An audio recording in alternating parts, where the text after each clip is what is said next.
Can you believe it? It's me, God's comic Brad Stein, and this is Brad Stein Has Issues, where comedy, conservatism, and Christianity collide in a cacophony of clarity and nothing but clarity. Tonight, we have a very special guest, Pastor Everett Hornbostel, a friend who I have been in his church many times.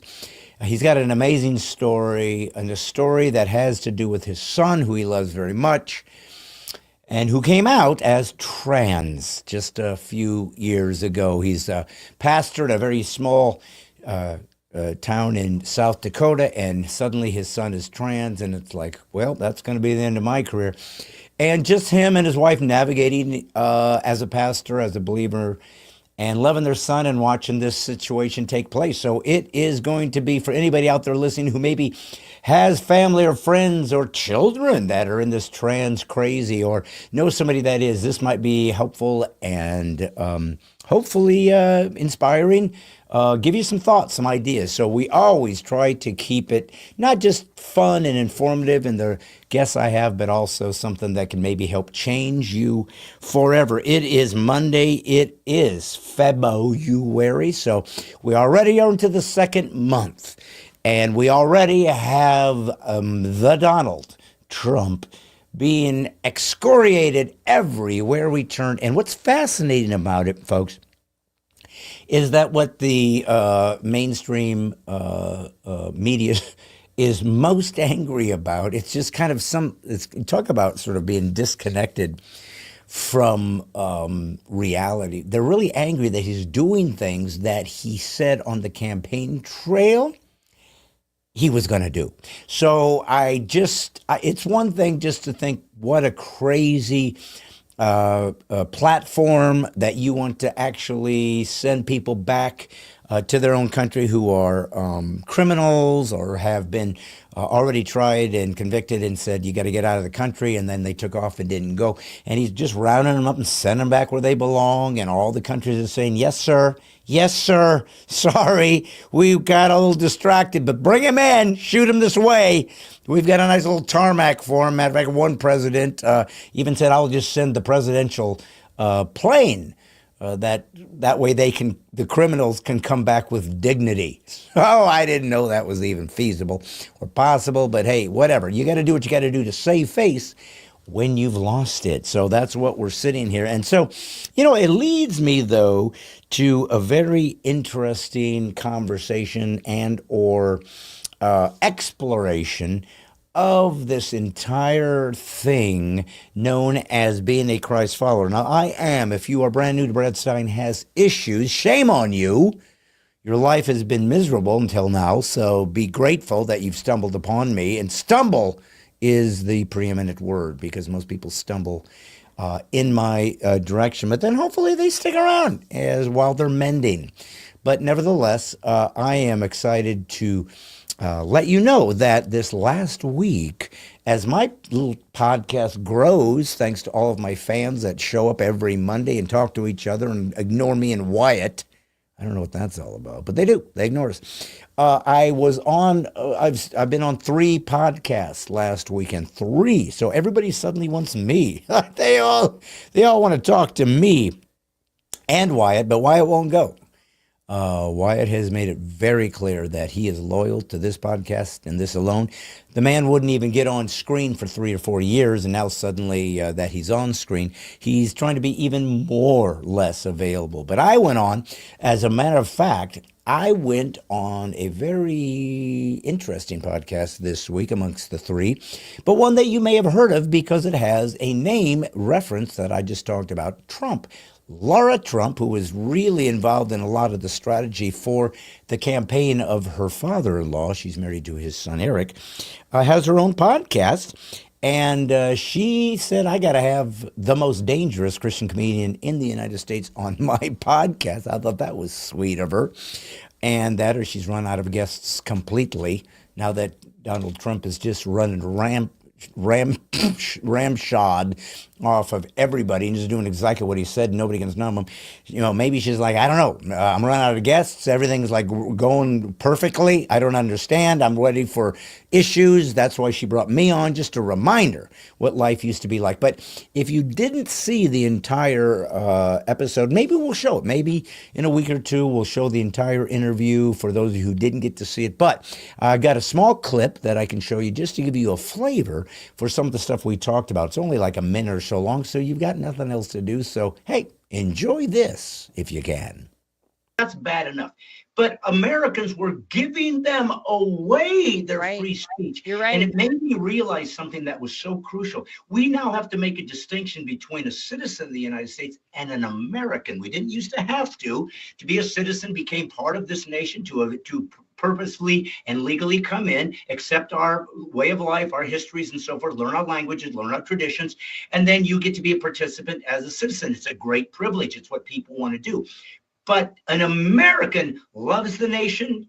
It stands for its values. It believes it should be sovereign. Its borders should be protected. There is a particular way that this nation was built that we are supposed to honor. And yeah, it's done bad things, but we bring it up and we try to fix them. And that's what it means to be an American. And I saw that everybody thought, when they read about the emperor's new clothes, that they are the kid. Everybody thinks they're the kid that's going to point out the emperor when everybody else is against him.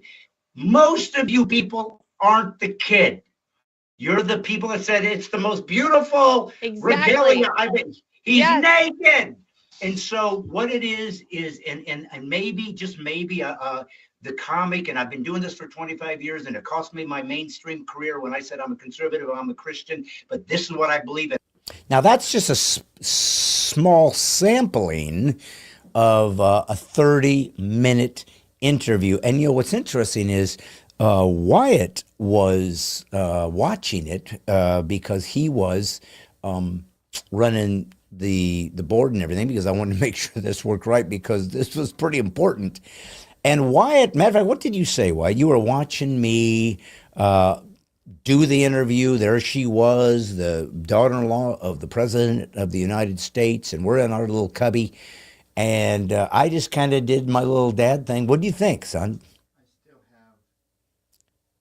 I still have absolutely no idea how you managed to do that. Tell me what it is that you're shocked I did. Just the fact that, it's not the president, but it's very, very, very close. Yes, she's met him. She's in his vicinity. She's had children. So, yeah. She's made him grandchildren. Yeah. Yeah, so that's... And we got to be on her podcast, which is also technically the same as her being on ours. But yes, it is exactly the same about her being ours, except for it's not even close. We just did a clip of the thing on ours, so That's technically, That's true. Okay. in a roundabout way. Nice. Okay, parallel universe. Yeah. Not even, what? No. Well, because it's like I was on hers, but as she's on mine, but not at the same time, but yet in the same But we just did her atmosphere. on our podcast just 2 seconds ago. I know, but I'm just saying that... So is that parallel? Just stop talking. I just panicked. I panicked. But anyways, you panicked then, but you didn't panic during the actual 30 minutes? No, because I did what I do, and frankly, son, and you know your dad, I didn't know what I was doing. I never know what I'm doing. I don't know if they're going to ask. I just shoot from the hip. What did you think? You made some comment when I finished. What did you say? Do you remember?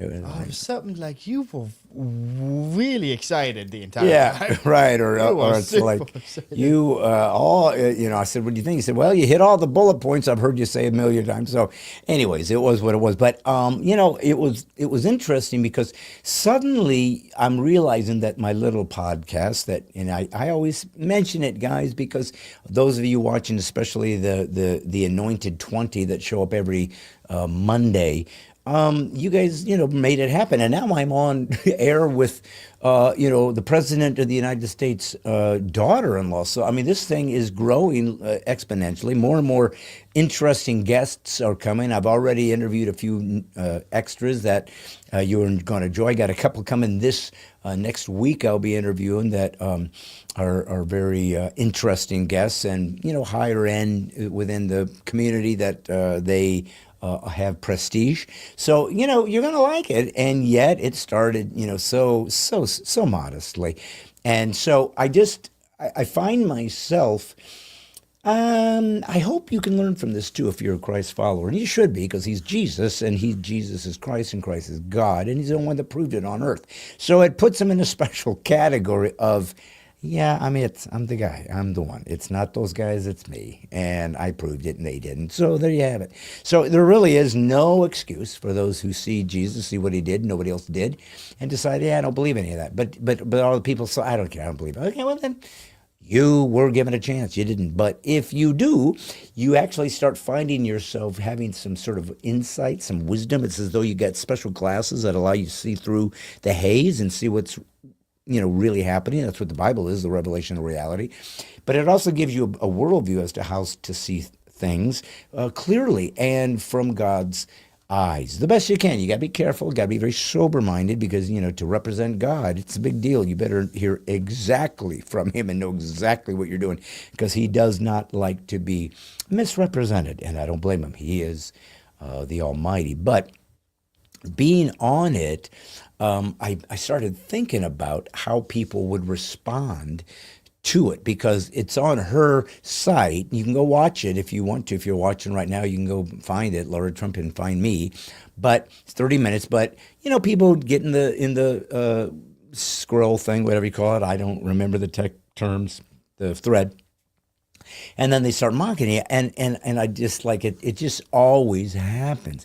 But one thing they always disparage us with, us believers who actually believe that we should be involved in our government and in the system that we live under, that we want to remain free and just, is Christian nationalists. It's used as a cudgel, right? As a pejorative, that something's evil about you, something's wrong, something's nefarious. You got actually some alternative motives. And so I did one of my daily brads right after I did her interview that next day, I think, after it had come out the night before, watching it, seeing how it was played out, seeing how people are treated who are believers, who want to participate in the system of government in some regards. And so I wanted to show you the Daily Brad for two reasons. One, because it was kind of fresh, just had happened, and that was my thoughts, I hope was God's inspired thoughts.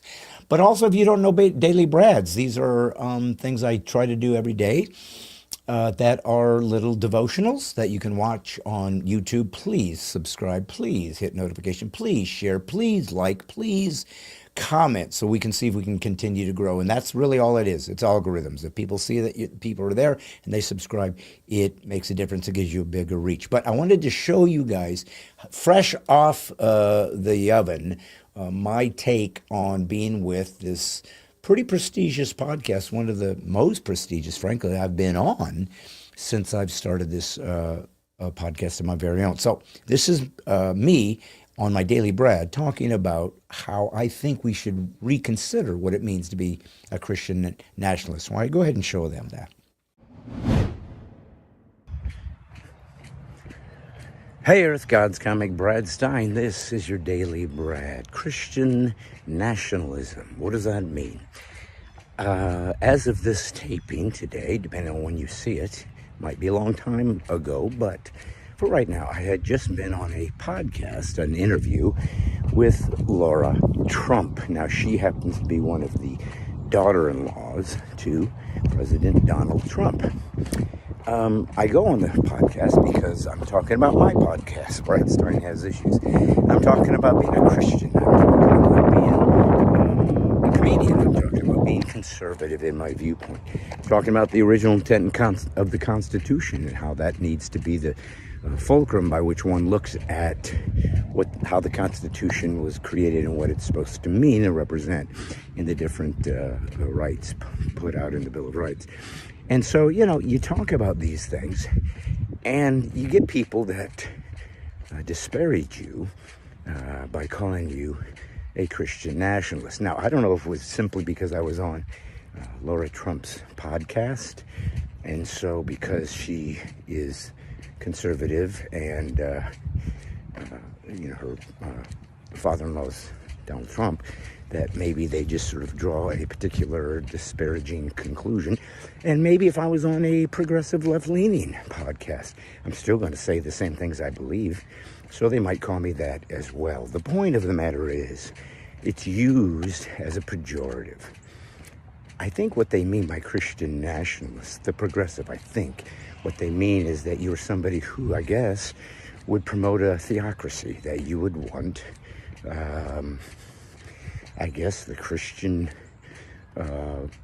moral perspective to be the law of the land, and that people have to, I don't know, become a Christian to live here, or certainly the laws will be directly related to the Christian worldview, and that's the way we're going to demand you behave and throw you in jail if you don't. I guess that's what they think it means.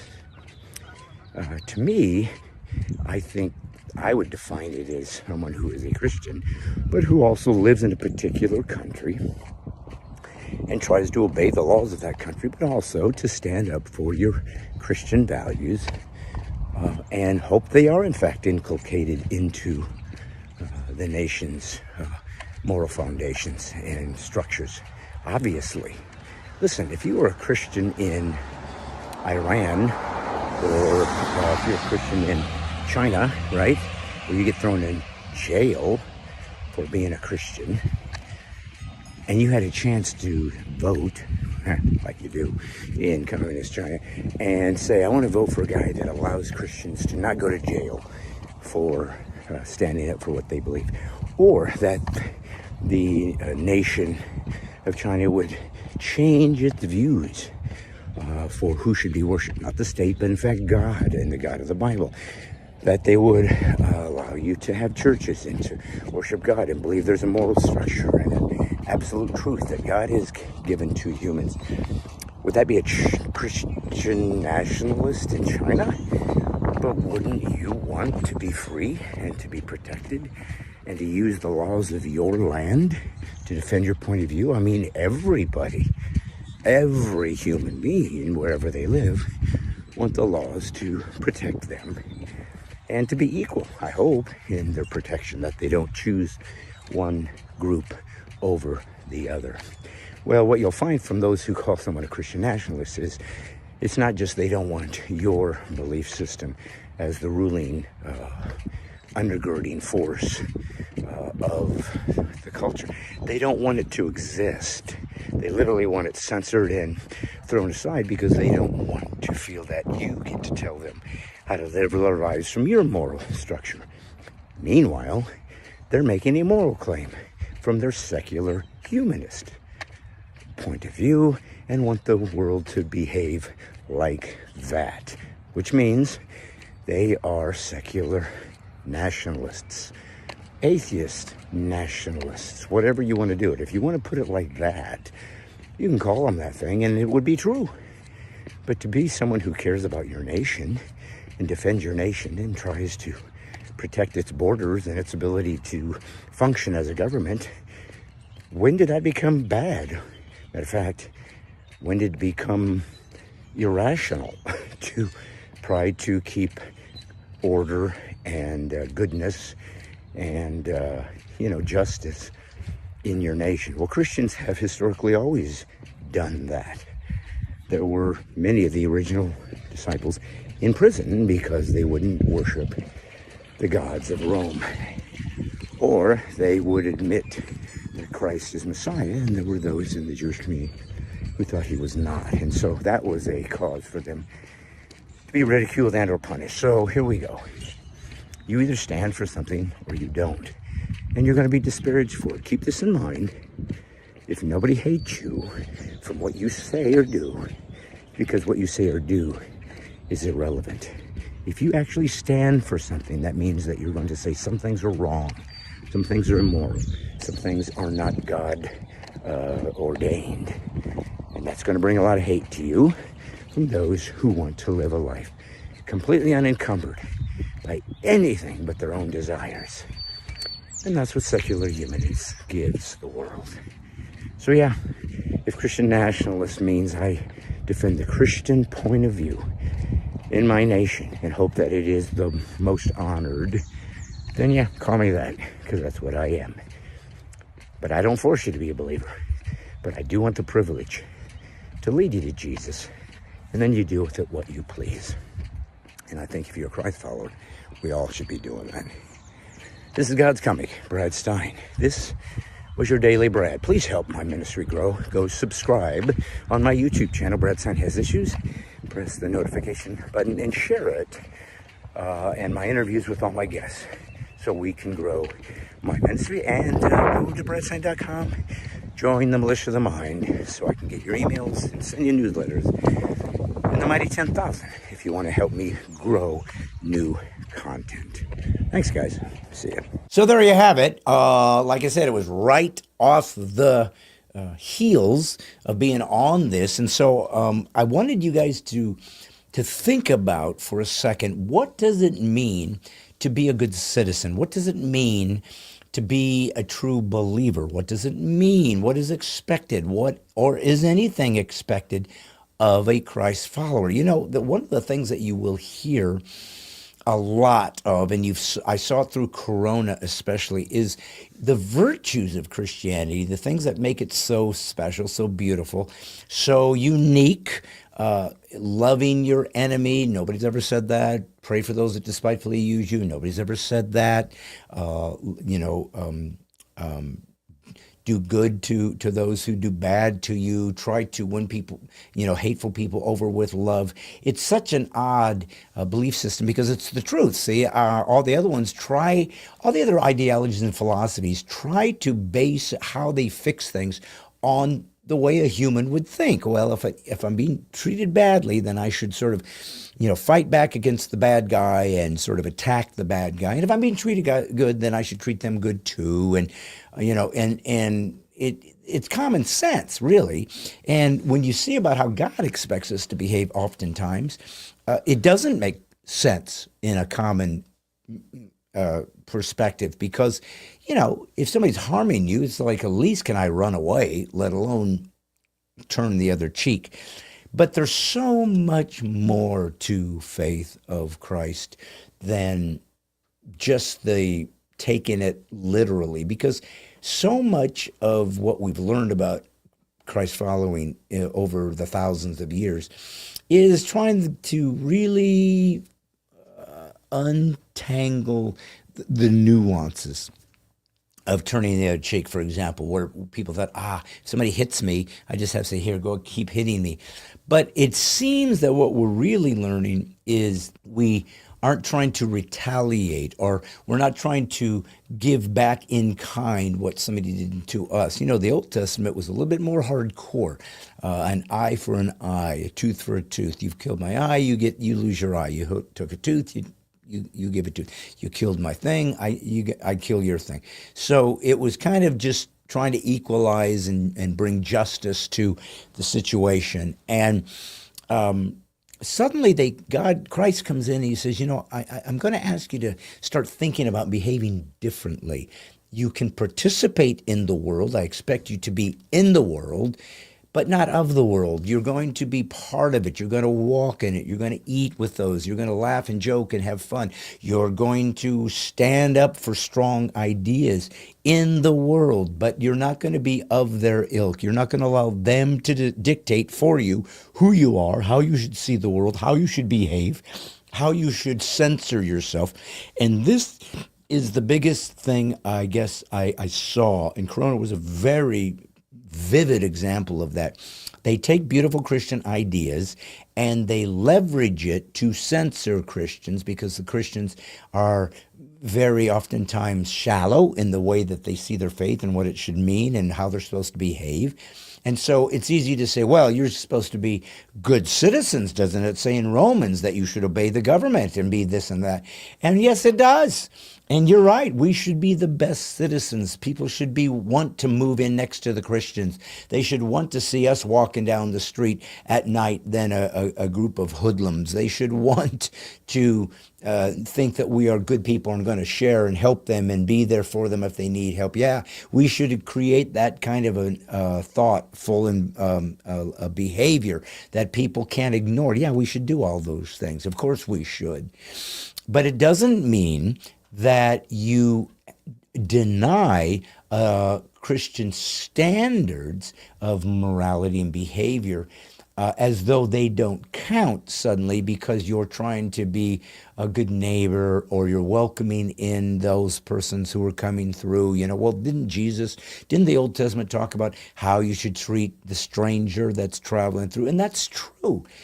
Yeah, it really said things that nobody else had said.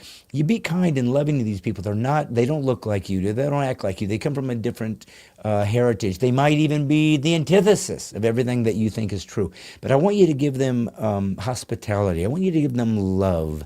I want you to give them kindness. I want you to give them dignity. This was unique, and it changed the world. It gave us the Western way of seeing things, of loving your enemy and giving all people access to the same freedom of speech at the table. Even if you disagreed, that's what makes it real and true, because you've allowed the thing that you most don't want to hear to be spoken.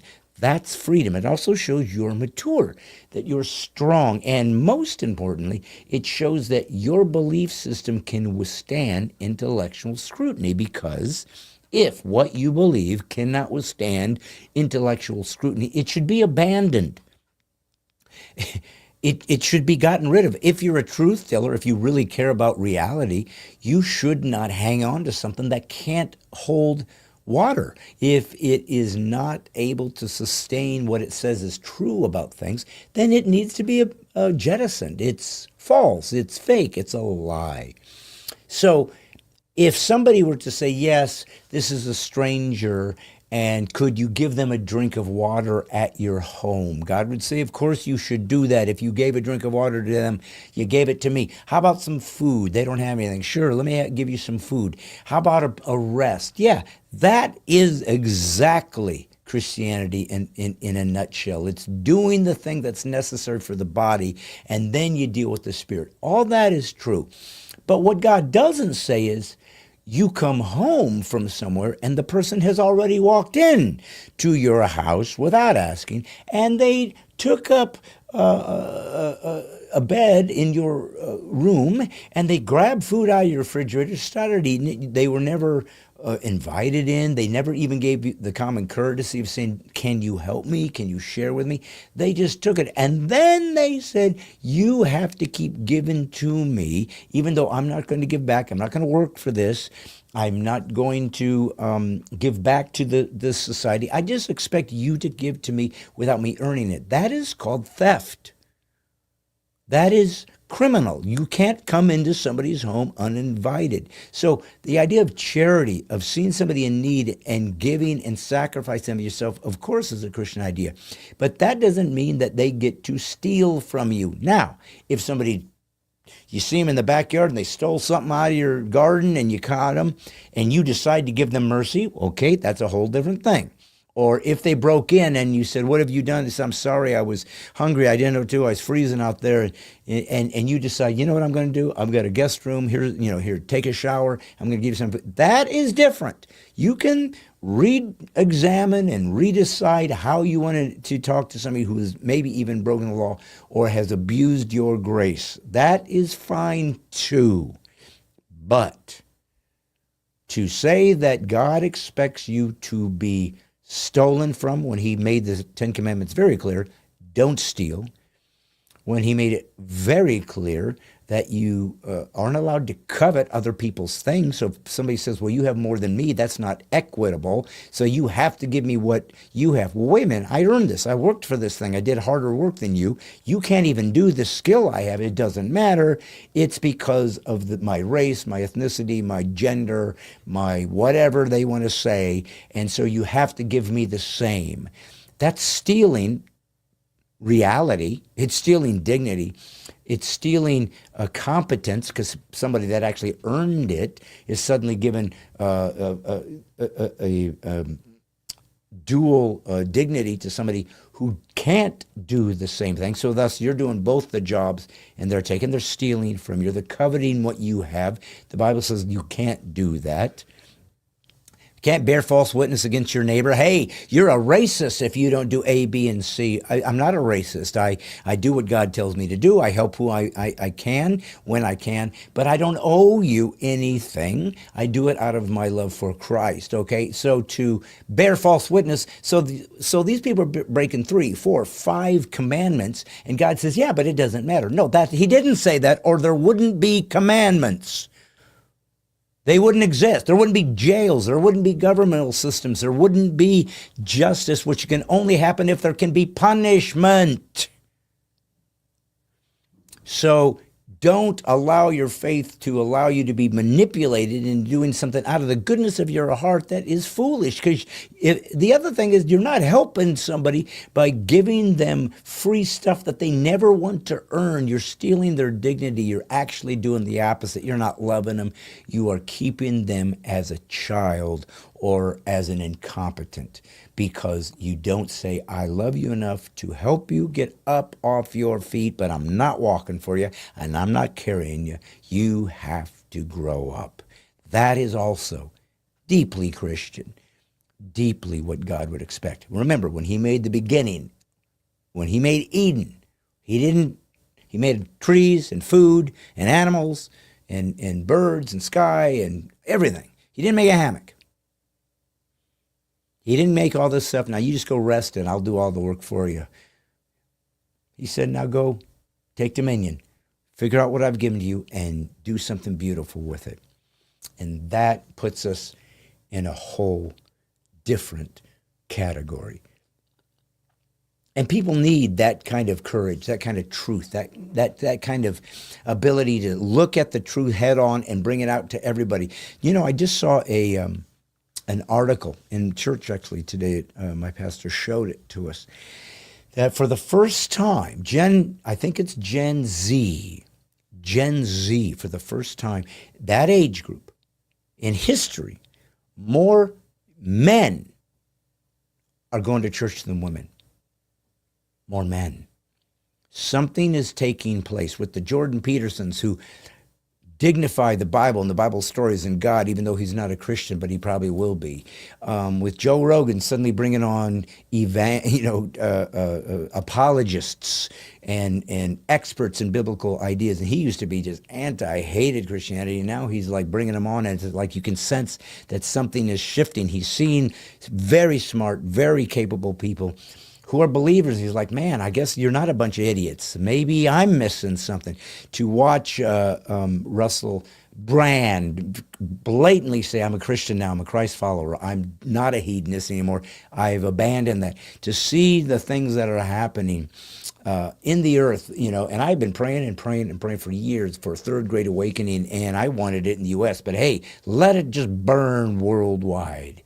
And that to me is a fascinating exciting moment in this nation and around the world, in hopes that God is saying, yes, I'm going to light a new spark, a new fire. There is going to be an awakening, a revival, because we've spent a lot of time with postmodern, DEI, wokey crap, and it doesn't work. Every progressive leftist idea burns to the ground. It kills everything it touches. That's what it means to be leftist. Well, Wyatt, I'm going to bring you in here now, because I just don't know if you've been having a good week, a bad week. We made it through the Laura Trump interview. You were pleased. You gave me a little high five, a little low five, I think. Maybe it wasn't even a 5. It might have been a 2. I don't remember now. 4.5. 4.5. So you now have spent the week doing what? Anything interesting that you've done over the week that I wasn't aware of and I could perhaps mock or ridicule you about? I mean, no, I haven't done anything this week, which ironically is still something you can mock and ridicule me for. So you're lazy? I wouldn't say lazy. I would say contextually motivated. Okay, so give me the context of what would motivate you. Something interesting happens. Okay, so can you tell me, are you reading any books now? No. Okay. So how about some new programming you're looking at on the computer to learn programming techniques or the latest in gaming? I am doing a tutorial sort of thing on making sort of a desert island survival thing. Okay, what does that mean? Well, you're on a desert island. Yeah. And you got to survive. How? And it's a thing. Tell me how. You mean it's like a game that you're playing or you build it's a game you're building and then you play it. Because if you don't play the game you build, it'll probably break. Is it called Caruso? No, I have a brilliant name for this. Oh, so you thought of this. No one's used this before, and I think it's a fantastic one. Wait, are you saying that you invented this game? No. Okay, go ahead. But I think that this name really speaks for what it's all about. Yeah, what is Ready it? for this? Mm-hmm. Walk in progress. Work in progress. And was that your idea?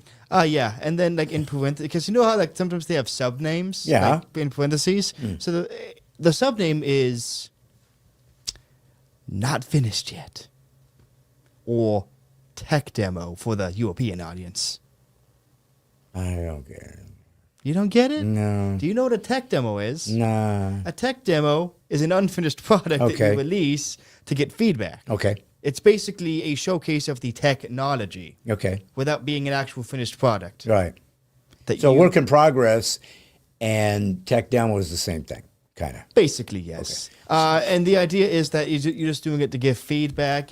You're not supposed to really make money off of it. So of course it's $20. Yeah, of course. I mean, I made it. I can charge whatever I want for it. You're right. Charge $1 million if I want to. So you put in all the difficulties that people have to do, or you've hidden all the crap they have to find to try to build the thing, or Well, no. Everything on the island you kind of break to get resources, which you then craft into items Okay. that help you get better resources and get better items. And then eventually you walk your way up to escaping. how did you end up on this island in the first place? Plate tectonics. Where did you end up with tools to start building things from the island? You start out with wood and stone. Where'd that come from? You do realize a desert island has sand, and sand is rock. You also realize that next to that sand are even bigger rocks. Okay, so Or even stones, if you will. yeah, but the stone. How do you cut down a tree with a stone? Very tediously. Oh, my But it God. can be done. Virtually impossible. I mean, a palm tree isn't necessarily a hardwood. Okay. Seriously, you Yeah. take a rock and you cut down. Are you a kidding tree. me? Are you kidding me? One of the most probably one of the most popular survival-esque games. That's exactly how you start out with. You just have a rock in both hands. You just start smacking at trees. Yeah, and I'll bet you that little cartoon version of smacking that tree down not only knocks it over, but then when it lands, it conveniently falls into a pile of split wood. No, what happens is it explodes into a million pieces, and then there's like a duffel bag with stone in it. So they do all the hard work. Yeah, they do all the hard work for you. Yeah, The game genie packages it all. Listen, and I it's- get it. I mean, we did the same thing with Zelda, right, and Link. And I mean, you know, they kind of give you some grace.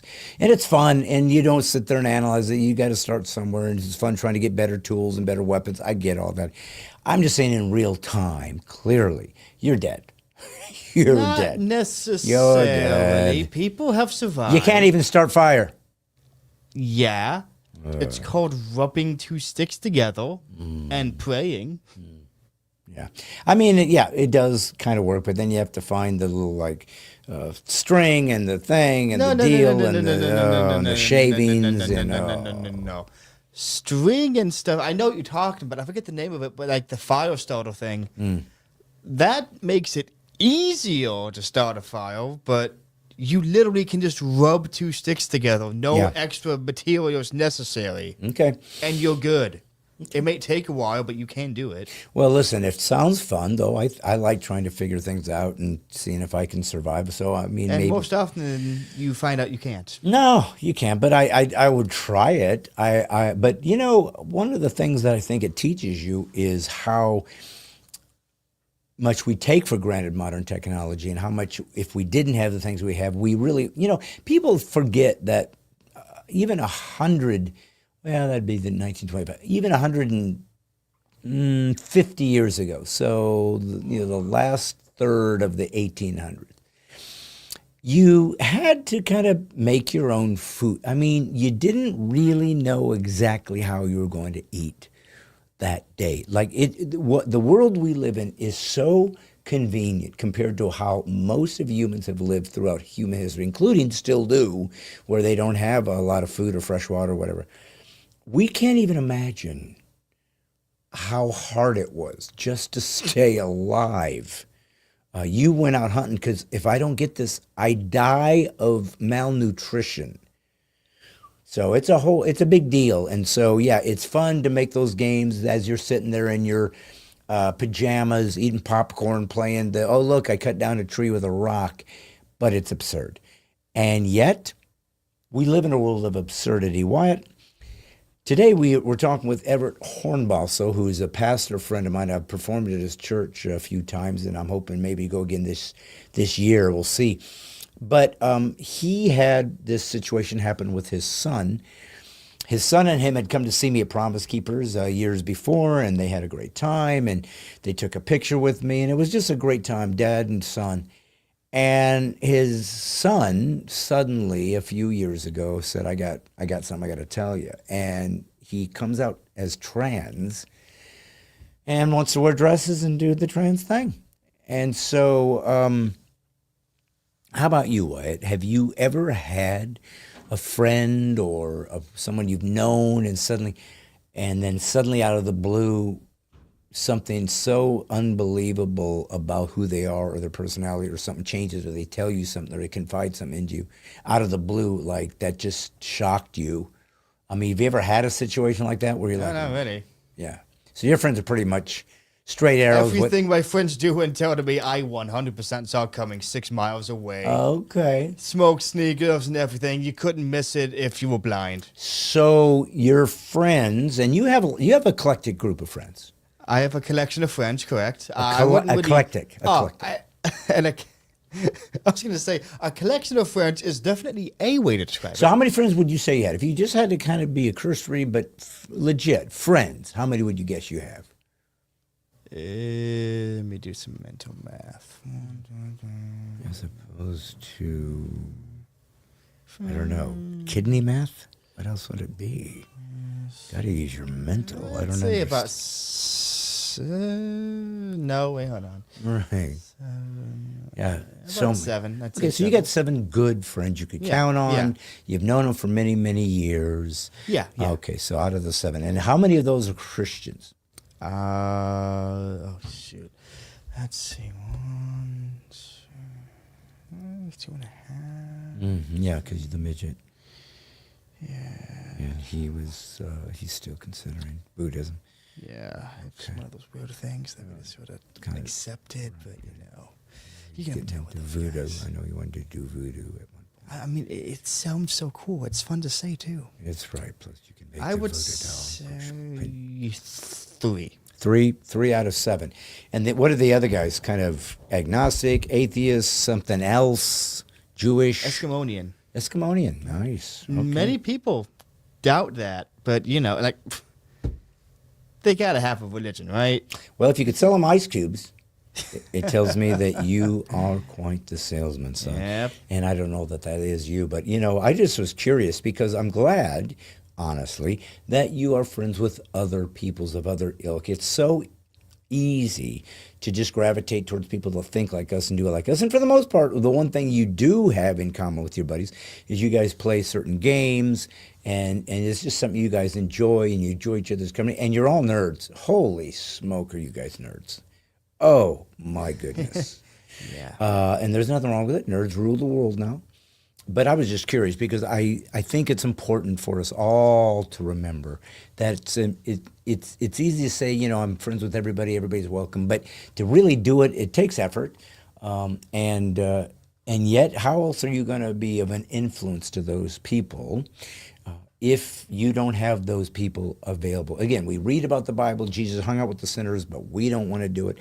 or if we do, we maybe don't bring it up, or we don't talk that much about it, or if we do hang out with them, we don't witness to them. So we're not really doing them much good. So it's important that you live this thing out. You live it like it's true. You live it like it's real. Folks, I'm trying to do the best I can with my stand-up comedy, with my podcast, with all the different things I'm doing. This is my Militia of the Mind shirt. If you'd like one, you can go to bradstein.com and you can order your own shirt. If you want to help the ministry grow, the podcast and whatever, it's $3 a month. It allows you to get access to my comedy that you can watch online. It also, if you want to upgrade, you can get a signed, autographed Militia of the Mind shirt, as well as I think we have hat, cups, lots of things. We're trying to grow things, and we could use your help. Please, please, please go to bradstein.com. Join at least the Militia of the Mind, because that gives me your email, and that's how I can send you newsletters.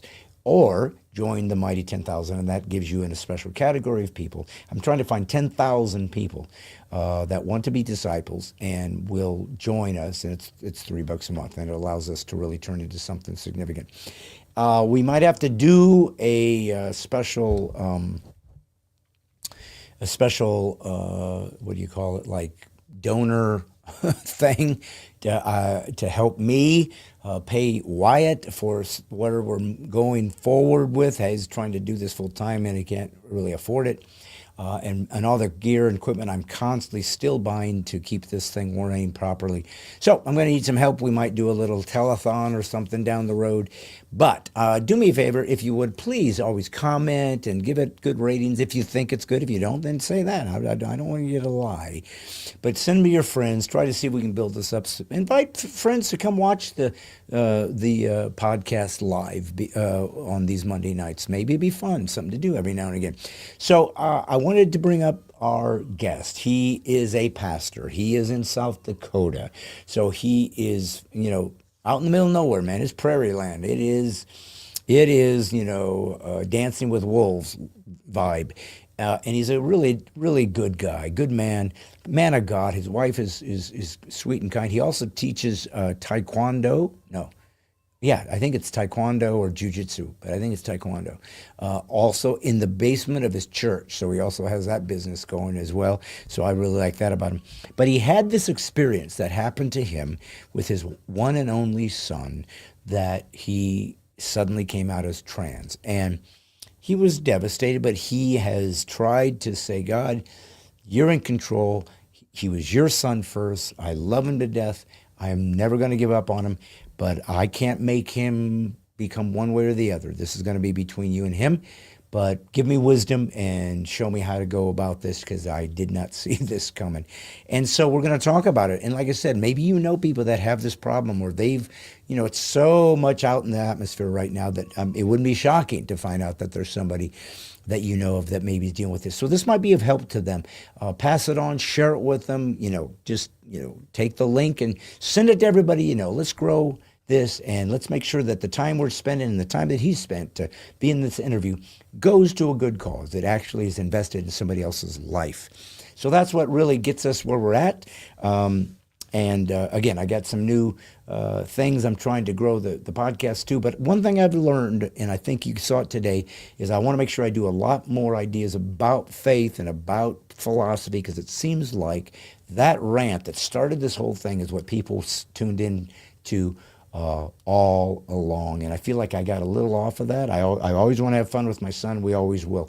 But I also want to make sure that you're learning something, you're growing, because that's what got this whole thing started.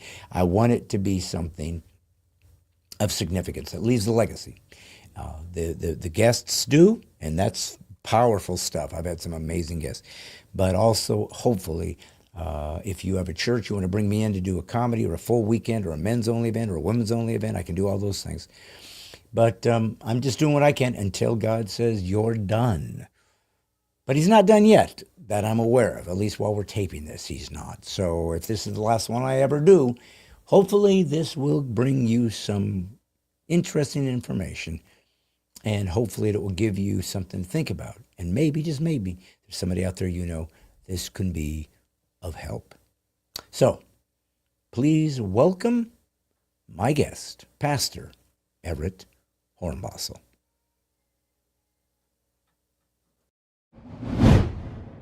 How are you, my friend? I'm doing well, Brad. How you doing? I'm doing well. I'm grateful for the new year. I've got my new backdrop set up for Brad Stein Has Issues. If you have been incredibly bored in your life, you may have been watching my podcast over the years. I don't know. But it's changing, it's evolving.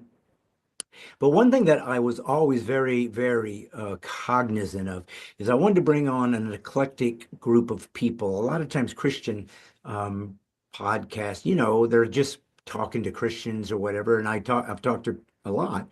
But I've had atheists, I've had non-believers, I've had progressive people politically, philosophically, because I'm really interested in the story, getting to know who somebody is and how they live their life and why they do what they do and why they think the way they do. As a Christian, my job is to try to help navigate them towards what I think is the truth. Well, I don't have to do that with you. You are a pastor of a church, but I guess a couple years ago, something happened in your personal life that certainly had to have ramifications on your calling as a pastor and maybe even on your wondering to God, what exactly is going on here? Because I kind of was not, of all the things I have counseled people on or seen happen in my pastoring, I wasn't really expecting this. So why don't you start with this? Give people just a quick bio, who you are, where you're from, how you got into pastoring, how you ended up in Mobridge, and then we'll move into the story. Yeah. So I pastor at a small church in Mobridge, South Dakota. My wife and I and our son, we moved up here in August of 2018 after many 1 week or 2 week mission trips to South Dakota to different reservations in the state. And we just knew sometime around 2013 or 14 that South Dakota was going to be home. The Lord was going to move us up here. I ended up getting a master's degree in church planting. So that's kind of what we assumed was going to happen, was we're going to come up and plant a church. But what ended up happening is we came up here to pastor a church, so I could pastor a church and work through some difficult things that had been in the history of the church. And a lot of that comes out of my ability, I think, to work with the church in such a hard spot is my years of security background and law enforcement background and being able to deal with hard topics like that. So it was really interesting getting to move up here. It was in February of 2018. I had been searching for churches to serve. I was the associate director of safety and security at a Christian college in Missouri. And the Lord was like, I want you to go to the Southern Baptist Convention website and look at the job postings. And that day, this church had posted, probably within like 10 minutes of me sitting down and looking. My wife and I, we talked about it. We prayed about it. I sent my resume in. The rest is history. So here's where it gets difficult is about a week, maybe 2 weeks after the church called and said, we want you to come and be our pastor. Our son popped out of his bedroom, all sorts of upset, and I was, trying to discern what was going on. And this was when he opened up to me. My wife was gone at work. He opened up to me about not believing that he was in the right body. Talking through that some more, that could mean all sorts of things. But talking through it some more, he had come to the realization that he was transgender. So we had been having him meet with a counselor sometime before that because he'd been cutting for years, and we weren't sure that he was ever going to make it to his 16th birthday. And we had just kind of resolved ourselves that, we can do what we can do. We can counsel him, we can love him, we can support him in any way that we can, and getting the help that he needs. But if he's going to take his own life, he's going to take his own life. There's nothing we can do about it. We can't physically watch him 24/7. So we kind of resolved ourselves to that potential reality. But we weren't prepared really for him to come out and say, look, I'm supposed to be a woman. And that was one of those things that sent my mind in a spiral. And of course, studying theology, studying scripture, my first response was, dude, the devil's lying to you. There's no way. That's just not something that is reality. We met with a counselor on campus and talked about some different things with it and made some agreements with one another on how we were going to do things moving forward. I really struggled with the idea of moving to South Dakota to serve as a pastor because I thought that this was going to be the thing that would disqualify me. Thinking of the qualifications that we see in Titus and Timothy on, a pastor needs to shepherd his home well. And in this case, my son is rejecting truth.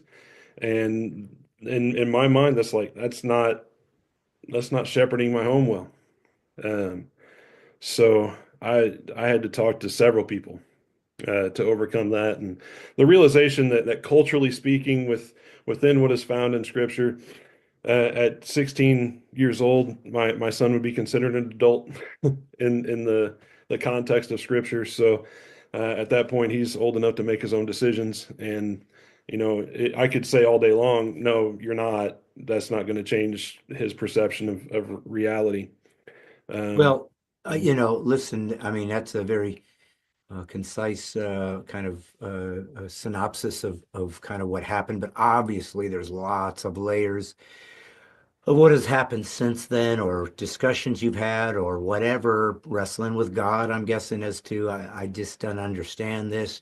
There's so many pieces, I would think, of a puzzle of a father, of a parent, of a Christian, of a pastor. You have a lot of labels that you feel responsible for, that you feel I have a particular duty to have people in my care and in my influence behave in certain ways because this is what I believe is true and what I stand for.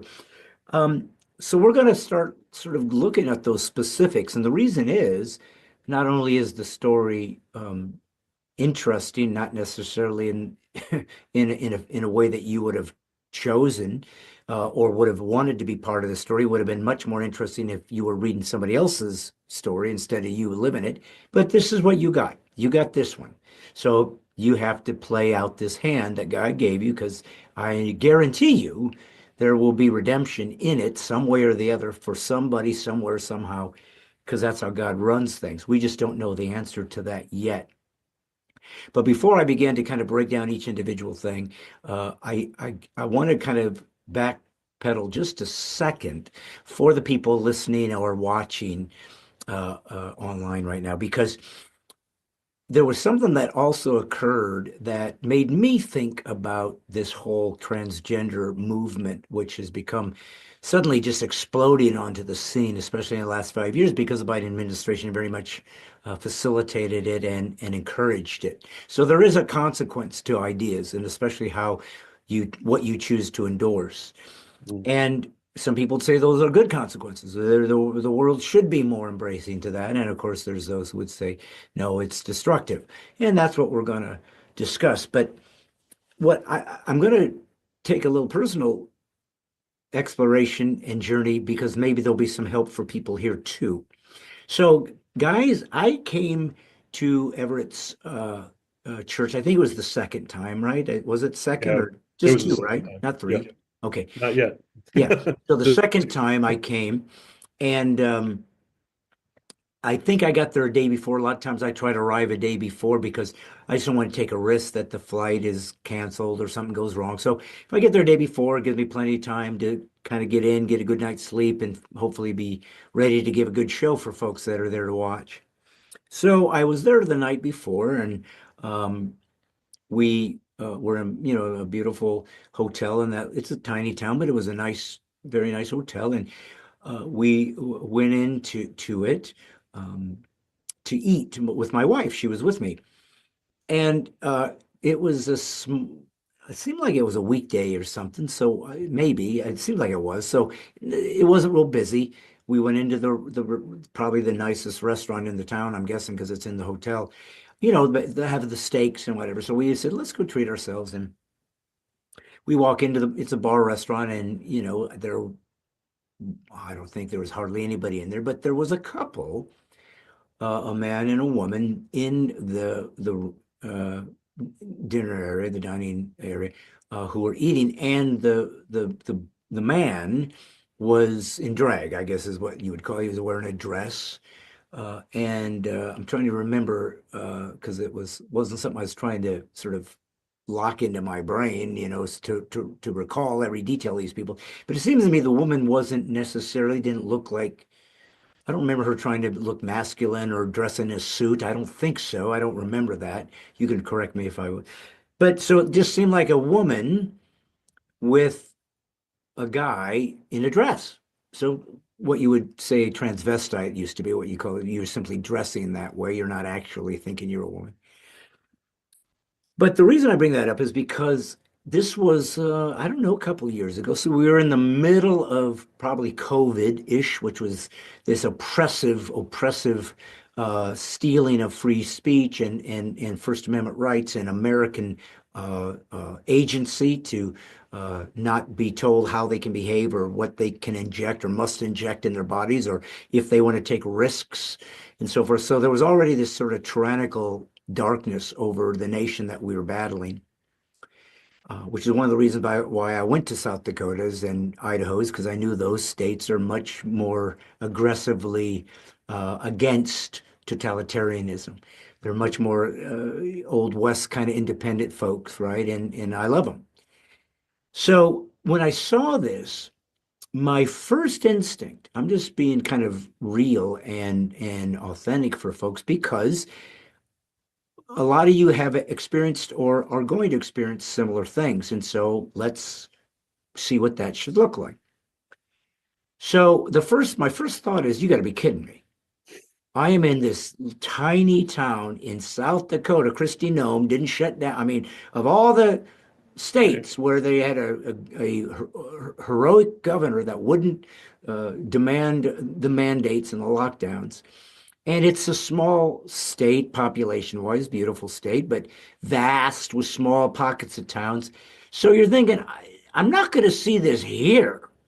I see it everywhere. You can't be serious. Here? I mean, if it's happening here, well, then it must be happening in spades everywhere else, because this is a conservative, probably Christian majority, small town, America. So I know this can't just be flying with the locals like, oh yeah, it's good. No, we love this. So my first thought was not even so much against the person as much as just, I just didn't know what would happen here. I just felt like this would be a sanctuary city from the transgender movement. Right. And so it bothered me. Mainly because of that. I just the whole concept, I didn't want it to be so blatant in America. And I was angry, I think, initially. I think I was appalled, maybe, because obviously it goes against everything I hold dear that is holy in the way that God designed the earth, that they are male and female, and that's how you have a child, and that's how you have a family, and that's how you have a marriage. And it's sacrosanct, it's sacred, it doesn't get changed, and you don't obliterate God's creation. So there's a lot going on in this movement than just a different point of view. Right. And I had this sense of just, I wanted to be kind of disgusted. And there was a check in my spirit and saying, but wait a minute, what is the purpose of being a Christian? What is the meaning of it? Now that you're saved, now that you have the Spirit of the living God inside you, what is your role now in culture? And it is to try to be of some kind of help and compass and empathy and a conduit towards people that are different than you or are your enemies or seem to be making decisions that probably are not going to be healthy for them, and try to help them. Mm-hmm. That's what a Christian's supposed to do, is have some compassion for these. You don't have to agree with it, but they're a human being trying to figure out their life. And maybe at this point they've landed here, and let's pray that they'll leave, that they'll walk out of it, that they'll say, I've got a new way of seeing this, and I've decided to walk away from it. So I kind of caught myself trying to be a Christian, a true believer in finding some grace for this person. But it just struck me as an odd place to see this situation taking place. I think the next day, I came to the church to set up my stuff and talking to you and your wife and so forth. And we just got talking, catching up, because it'd been the second time I've been here. And I said to you, I got to ask you, I saw this odd thing I didn't expect. I saw this couple in the restaurant, and the guy was in a dress, and I just, and you guys just kind of quietly just, well, listen to him. Yeah. Oh, okay. Now I'm thinking there's no way in a town this small that if this is going down, you didn't know what's going on because it's too small for people to miss something like that. But I just said that to you, and I said, I just kind of felt bad for him because, like, you'd like to witness to him or help him or whatever, but yeah, it's not really maybe my place to go over to their table and do that. But it was just, just odd. I didn't think that you guys would be wrestling with that here. And Right. you were just kind of stoic, and your wife's like, yeah. And she made some mention, like, did they look like this and that? Or she said something like, oh yeah, no, we're very familiar with them. And I thought, well, of course you are. I mean, it's a small town. And it was almost like you guys were waiting to see, okay, well, so where's he going to go with this thing? Like, where does he drop the hammer? Like, how dare this horrific satanic situation occur? And I didn't. And I'm grateful, obviously, A, because I'm trying to be a Christ follower, which means it should affect your behavior and how you treat the other. But more importantly, so that when your wife could take a beat and then say, that's my son. Mhm. So I tell that story because A, think of how damaging it could have been Mhm. if I said, can you believe these freaks that are doing, and it's your son. Right. A, Yeah. it's your son. No matter what, you love him. You don't want him to be in distress mentally, emotionally, physically. Two, you guys already feel bad enough. You don't need any help. Three, you can't fix it. Right. Your son is autonomous. He has his own appointment with God, as do you and I. And all of our appointments are alone. I visit God when it's my turn, my wife doesn't get to go with me. Right. We all have our personal appointment with the God of the universe to discover what our life was like and what that means. Yep. So I was grateful, I think, and hope that maybe it gave you a little bit of reassurance that, somebody wasn't thinking evil of your son, which you wouldn't want. Hopefully it showed a little bit of my character as a Christ follower trying to do this right. And Ruth, I clearly had no idea it was your son. That was so out of left field. But now I've kind of filled in the viewers as to, kind of a backstory and maybe a way for them to think about if they ever come across this situation in whatever form that might take. I want to start now kind of piecing apart the individual challenges so that A, you can kind of talk about what God has shown you and tried to walk through with you, but equally important, if not more so, because there's people listening or watching right now who are where you are. They're stuck there, and it may not be transgender. It could be Anything. alcoholic. It could be drug addict. It could be any other thing that they have a child that has made a decision that it breaks their heart, and you can't fix it because you want it to be fixed. Right. So let's start with you, since you talked a lot about, hey, I'm trying to get this new pastoral position, and now this is happening, they're probably going to disqualify me. And the thing you said was, I'm supposed to have my own house in order. So I'm here to say, you didn't do anything wrong. A lot, we try to raise our children the best we can, but in the end, they have to make their own decisions Right. in their life as to, how they're going to live. So the first thing I want to talk to you about is talk to pastors, who might be grappling with something to do with their family, Mhm. and how they feel failure because their marriage is on the rocks or their kid has gone off and done A, B, and C. Let's start with finding the healing in all of this, so that we'll see the redemption because it's going to be here. So um, tell us kind of how you thought about it, what God taught you or has been teaching you, because it's still happening. And then also maybe what you could pass on to other pastors or people in ministry who are grappling with something that is out of their control and they feel responsible.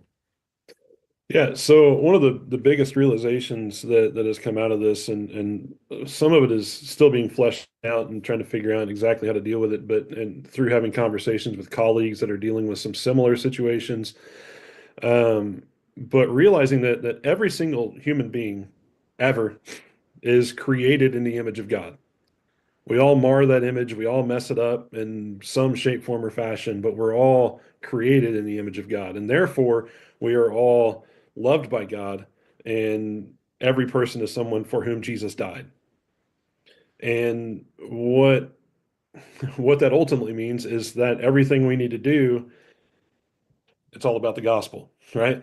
Um, Speaking the truth of the gospel and everything that we do is vitally important. And I think that the way that you addressed the situation with us a couple years ago when you were here and you saw that, and we're intentional without by withholding that information. And, oh yeah, that's our kid.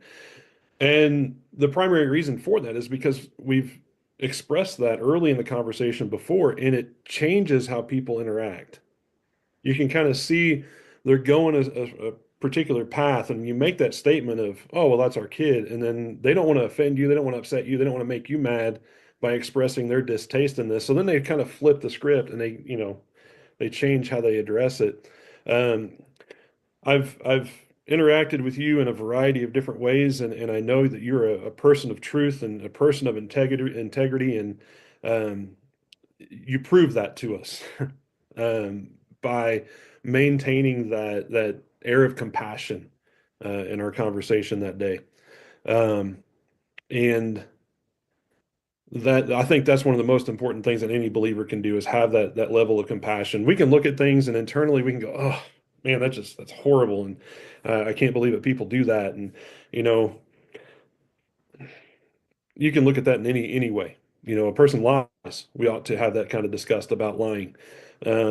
We look at different sins as if they're, one is absolutely horrible and another one is, that one's okay. Um, I, I, I don't think that's how God looks at sin. We don't get a list of this sin is worse than this sin in Scripture. So, um, I think having that level of compassion is something that the Lord's working on me with. And um, there was a passage that came up not too awful long ago as I was reading through Matthew, Matthew 10, 34 to 39, where he talks about, I didn't come to bring peace to the earth. I came to bring a sword. And there's going to be division in families, right? And we ought not compromise the gospel just to make our kids happy and try to appease them. And there was one conversation we had with our son and daughter-in-law it was probably about a year and a half ago, where basically it was, well, if your God's going to forgive you when you confess sin to him, then why not just affirm this and he'll forgive you? And I had to go to First John. It's like, look, Scripture says if you know it's a sin and you keep on doing it, then you're a liar and you don't really believe. Because there's something that the Lord works on a reconstruction process within us that changes the way we think about things, changes the way we do things. And if we're going to continue intentionally sinning, and even if that is intentionally lying to somebody, then that is sin, and it is a lifestyle of sin that is not kosher, so to speak, with the gospel. So, um, yeah, Well, so yeah, well, that's an interesting framework because they go, well, if God's going to forgive you, just affirm it, and He'll forgive you. And it's like, well, you missed a huge portion of that principle, which is you don't do it on purpose. You don't choose to sin. I mean, it's even addressed in the Bible. Should we sin so that grace can abound? No, far be it. How dare us abuse God's grace and take it for granted and essentially prostitute his grace instead of just being grateful it's there when I need it to catch me. Right. So the first problem with that perspective is I can't just choose to sin because God will forgive it, because he's not stupid and he's not that. That's the kind of Christianity that has been taught in the American church for a long time. Mhm. And it's why the American church basically is collapsing in many places. And where it's not, and we found it in Corona, were the churches that said, we're going to stick to traditional Christian morality. I don't care what you think. I don't care what you say. I don't care if you call me phobic. I don't care if you call me evil, closed-minded, unrighteous, whatever. You can do whatever you want. I'm obligated to stand up for God's truth. Those churches have blown up because people needed rules. What's the rules? Because Right. nihilism and progressivism, which is a very postmodern approach to morality, whereas it becomes basically amoral and it becomes whatever you want it to be, situational ethics and so forth. It doesn't give people a place to stand. It's a ship that's always on the waves, and you get seasick because you don't know what the rules are. You need a parameter. G.K. Chesterton said, if you come to a field and there's a fence there in the middle of the field, before you tear it down, perhaps you should first see why it was put up in the first place. Hmm. Why was this put up? What was it guarding against before I tear it down? So that's the first case, is that would be a very sort of progressive perspective, is you can sin because God forgives you. That would come from the same people that would parrot this term, God loves you just the way you are. Right. Well, no, actually, if he loved me just the way I was, he wouldn't have gone to the cross. He died because he didn't love me just the way I was. I was dying. I Hmm. was condemned. So he loves me for who I am. I'm intrinsically valuable because I'm made in the image of God. That's true. Yeah. But no, he doesn't love behavior that is against him. That's what salvation is for. Right. And so the second thing that is always removed, is the idea of repentance. It's very easy to say God loves everybody and he gives us grace and mercy and he's long suffering and us coming. That's all true. That's the prodigal son. But when he came home, he repented. Right. Dad, I screwed up. I I tarnished our name, and your good love for me I destroyed, and forgive me, I don't deserve you. Yeah, and it's interesting. Go ahead. I think it was last August. Um, there was some stuff going on where Nick and where my son and his wife are at, and he had to come home for a visit. Needed to get some stuff before he went back to where they were living. And in one of our conversations, we talked about I want to check. I want to make sure that you're okay. And his response was, look, every single time you say that, I feel like in your head, you think this is going to be a prodigal son moment where I'm just going to come crawling back and go, Dad, I was wrong. I'm so sorry. I'm changing my ways. And he said, that's just never going to happen. And I'm like, I can guarantee you the one thing that we don't see in the prodigal son story is the prodigal son saying that. I'm never going to go back. It's just not going to happen. I'm doing my thing. I'm happy doing the thing I'm doing, and nobody can tell me otherwise. And I was like, "Oh, okay. I mean, I imagine he said it, but Just like, Well, in the beginning, when had all the money and had all the freedom and the hedonistic options to finally be out of from under his dad's roof and do whatever he wanted and to basically appease his flesh. It's like an Ecclesiastes, and you feed your flesh everything at once, and you finally kind of wake up from that drunken stupor amongst the prostitutes and the turkey legs and the grapes and the wine, and you go, this didn't work. right, This wasn't enough. But there is with the prodigal, there is a moment that he reaches a bottom where he faces the full consequences of his decision, and he has nowhere else to go. We don't know what your son's life will be like and what the future will hold. Obviously, we would pray for him to find um, repentance and freedom and a healing from this thing. But the one thing I do realize in the midst of this kind of phenomenon, and it's the same thing like with a gay, a Christian who's gay or has homosexual desires. They have come to this place where they say, God made me like this, and He loves me, and I don't believe in just jumping in the sack with anybody. I don't think that's right. But if I'm in a committed, loving relationship, then He honors that. It's no different than loving a woman and being married to a woman if you're a man. And so I think that that is really the God that I believe in. That's really who He is. That's what His love is. And obviously, the two issues with that is A, He already said this is a sin, so you can't really navigate or negotiate that one. right, It's a sin. Doesn't mean you can't be redeemed from it or ask forgiveness from it, or that it's the worst sin. It's just a sin. right, But what is clear, and this is the hardest part for any of us when we see loved ones who are not surrendering to God. What they have made clear is what is it that is the most important thing in their life.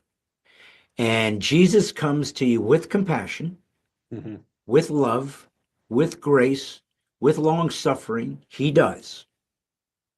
But then He says this: you're going to have to love me more than who you have sex with right, and the way you define yourself. And if you don't, you have none of me. Now, that's some hard lessons. And by the way, that's not for your son, even though he would say that to him. That's for all of us. We have to love Jesus more than our safety, than our comfort, than, food on the table. Just look at the suffering church around the world, and they'll tell you their Christianity is a whole different ballgame than ours. right, And they said, and he's worth it. If you deny Christ, I won't kill your son in front of you. I can't. If you deny Christ and follow the state, we'll get you out of prison. hmm What an easy thing to, okay, I want out.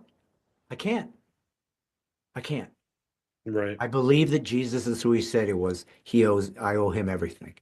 yeah, So if your son finds anything, if I or you find anything that is more important than Jesus, we don't get Him. right, yeah, And so I say that with fear and trembling, wondering when I begin to idolize or desire things that take His place and I don't even realize it. So with that in mind, let's break down that last story, see how we can find some interesting Christ outlook on that. You go to your son, you say to him, I just hope you're okay. I love you, whatever. And you're never going to stop saying that because it's how you feel. And he might resent it or feel like, will you just leave me alone? I'm fine. I'm not going to suddenly change. But to the Christ followers out there listening, who are battling someone who is has clearly rejected God's uh, commands and so forth. How do you get through it day to day? How do you find your peace? How do you find your hope? How do you pray for him or approach him so that he doesn't get turned off and not even want to talk to you anymore? Tell people kind of what you've learned in that realm. Yeah, so interesting you should say it that way. I'm actually, before we started talking, I've been working through Acts, and we're in Acts chapter 10, where Peter's getting ready to go talk to Cornelius, and he's gotten this vision from God 3 times where God says, "What I've made clean, don't call common." And this is breaking down that barrier of Peter going, "I can't talk to Cornelius because he's a Gentile. I can't go eat dinner with him. That's unlawful and it's horrible, and I can't do that."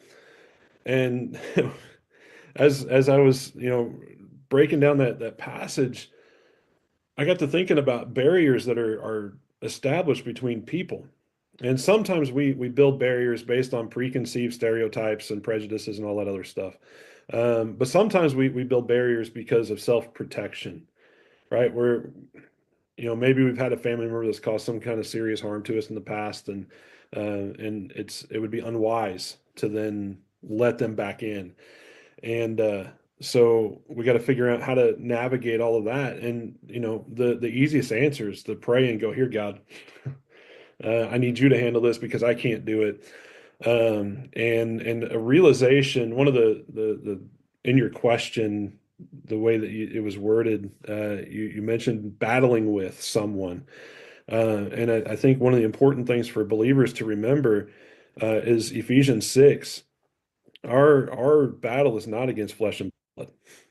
Our battle is against these cosmic powers of spiritual darkness, and that is ultimately what we're battling against in the power of the Holy Spirit. Is we got to armor up and go to war for our family, go to war for our friends, go to war for others, and that war typically takes place on our knees and praying that the Lord would release these people from the bondage that they're in. Um, I recently read a book, "Stop Loving Your Kids to Death," by John Stroop. And the primary idea behind that, John Stroop, he runs Freeway Ministries out of Springfield, Missouri. And the primary focus of the book is dealing with drug addiction. That's what he dealt with in his youth and helping people get out of that. But when I read that book and just the amount of wisdom that applies even to a believer that has family members that are dealing with all sorts of other destructive sins in their life, it's like sometimes you've got to let that prodigal scrape their face across rock bottom before they realize what's going on. And anytime that we try and stop them from hitting rock bottom, we're enabling them to continue in whatever that destructive behavior is. Um, so he says, just stop enabling. Just take your hands off and let it go. And eventually they're gonna fall. And sometimes that's the best way that we learn to walk. I've got some friends here that they just had their newborn is now just over a year old, and he's trying to learn how to walk. And sometimes it's you got to face plant, and that's how you learn. You fall, you get back up, and you go again. And even in dealing with this kind of situation and trying to interact with our son in a way that is trying to build a bridge where we can have open communication and conversations where he doesn't feel like I'm just trying to push him into, "You need to turn to Jesus." I mean, yeah, he does. But at the end of the day, I'm also trying to have a conversation because you're my kid and I love you. And I really want to know how you're doing. I genuinely want to know. Yeah, it's all about the gospel at the end, but how are you doing? You know, uh, don't be putting yourself in the hospital because you're trying to kill yourself. I don't want you to get to that point. Let's talk through some stuff and see what we can do. Because, and here's an interesting conversation.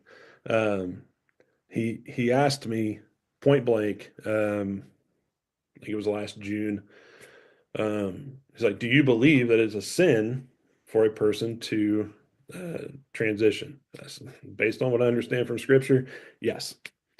Says, well, I don't. So I guess I'll see you at Judgment Day. I'm like, look, dude, whether or not this is a sin, I mean, we can debate on that all day long, but I can guarantee you this isn't the only one that you have.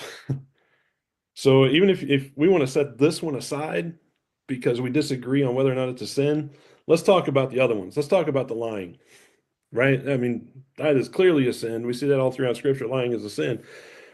Taking something that's not yours, I know that's happened.